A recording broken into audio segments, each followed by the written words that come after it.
Sisi kama wanandugu tumefika hapa mahakamani kwa ajili ya kuja kusikiliza hii kesi ya mdogo wetu, lakini cha kushangaza ni kwamba tumekuja hapa tukiwa tunajua kwamba watuhumiwa waliokuwa wamekamatwa ni 5, lakini tunaoletewa mahakamani ni 2.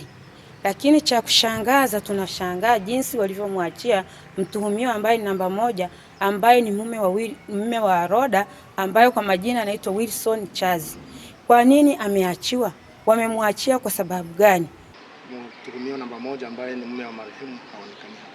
Familia ya marehemu Rhoda Jonathan aliyeuawa kwa kukatwakatwa mapanga Oktoba 23 mwaka huu imeibua maswali mengi na mashaka nje ya viunga vya mahakama ya hakimu mkazi Musoma baada ya shauri kesi ya mauaji namba 2912/2025 ilipofikishwa mbele ya hakimu mkazi mkuu Eugenia Rwajahuka kwa ajili ya kutajwa kwa mara ya pili. Watuhumiwa 2 wamefikishwa mahakamani hapo, mmoja akiwa ni mwalimu na mkazi wa jijini Mbeya aitwaye Marco Maginga miaka 45 na Mwita Maginga miaka 45 ambaye ni mkulima na mkazi wa wilaya ya Tarime mkoani Mara. Utata wa ndugu wa marehemu ni mshangao juu ya watuhumiwa waliofikishwa mahakamani hapo, huku wakihoji yupo wapi kigogo wa TARURA Injinia Wilson Chazi ambaye ndiye mshtakiwa namba 1 ambaye jeshi la polisi mkoa wa Mara lilitoa taarifa ya kumshikilia Injinia Wilson mume wa marehemu,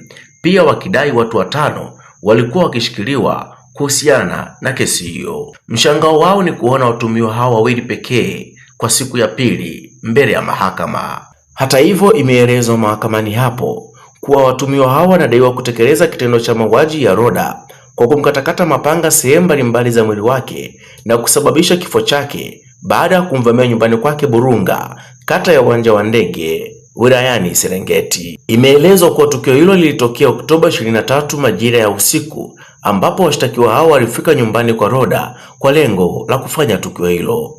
Marco na Mwita wanashtakiwa kwa tuhuma za mauaji kinyume cha sheria za kanuni ya adhabu kifungu cha 196 na 197. Wakili wa serikali Joyce Matindwa ameeleza mahakamani hapo kuwa shauri hilo limefikishwa mahakamani hapo kwa ajili ya kutajwa kutokana na upelelezi kutokamilika. Kufuatia maelezo hayo, hakimu mkazi mkuu wa mahakama hiyo Eugenia Rwajahuka ameahirisha shauri hilo hadi Januari 5, 2026 itakapokuja tena mahakamani hapo kwa hatua zingine.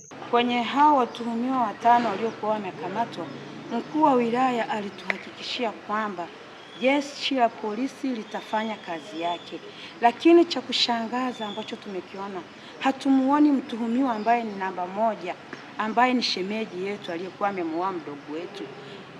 Ameachiwa kwa kusudi gani? Wamepata ushahidi gani wa kumwachia? Maana mpaka sasa hivi ushahidi haujakamilika. Ni kwa nini huyo mtuhumiwa namba 1 aachiwe? Jamani, sisi kama familia tunashangaa sana na tunasikitika. Kulingana na ule ukatili, haingekuwa vizuri kumwachia. Ni afadhali hata tungekuja tukawaona watu watuhumiwa 5, angalau hata mioyo yetu ingepooza kidogo. Lakini tunakuja mahakamani tunaona watu 2 tu watuhumiwa. Leo nimekuja huku mahakamani kuangalia kesi cha mdogo wangu aliyokatwa, lakini nashangaa vyombo vya dola, naona yule mtuhumiwa wa kwanza namba 1 hayupo. Jamani, kweli jamani, kwa nini wamwachia? Tunasikitika. Yeye ametolewaje? Hata hatujamuona. Yani tunaoletewa ni watu wengine ambao tujui. Vyombo vya dola vilitangaza, hata huyo mtu alitangazwa kwamba alikuwemo, lakini tunasikitika tulivyokuja hatujamuona, maana walishikiliwa 5. Tumeona watu 2 tu. Yule mhusika yule alikamatwa mara ya kwanza hayupo. Sasa sisi ndio tunashangaa hivyo, tokaje? Kwa kweli vyombo vya serikali tusaidie. Mama Samia tusaidie jamani. Niko hapa kwa ajili ya kuja kusikiliza kesi ambayo inahusiana na mauaji ya dada yetu anaitwa Rhoda aliyeuawa, lakini nasikitika kushangaa kwamba watuhumiwa walioletwa hapa ni 2 tu, lakini sasa mtuhumiwa namba 1 ambaye ni mume wa marehemu haonekani. Kwa hiyo mimi kama kaka yake marehemu mkubwa, ninaomba kwamba serikali yetu ya Tanzania vyombo vya habari, vyombo vya dola ichukue hatua ya kumrudisha kumleta huyu mume wa marehemu, ili serikali iweze kuchukua, sheria iweze kuchukua hatua zake. Kwa majina naitwa Linus Amri, ni wakili wa kujitegemea, lakini katika kesi hii nina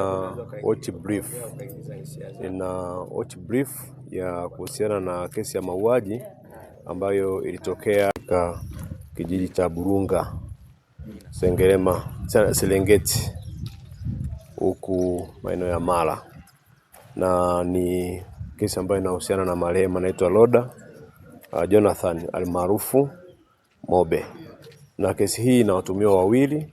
Leo wamefikishwa mahakamani kwa ajili ya kuangalia kama upelelezi umekamilika, na bado upande wa jamhuri wanasema upelelezi haujakamilika, na kesi imetajwa tena tarehe 5 kwa ajili ya kuangalia kama kweli upelelezi utakuwa umekamilika, ili sasa hatua za kisheria ziendelee.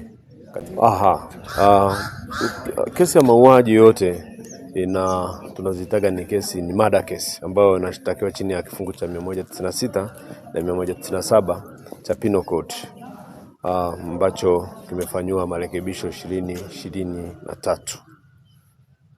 Ni kesi ambayo inaendelea, na upelelezi utakapokamilika basi watafanywa komito kwa ajili ya kwenda mahakama kuu.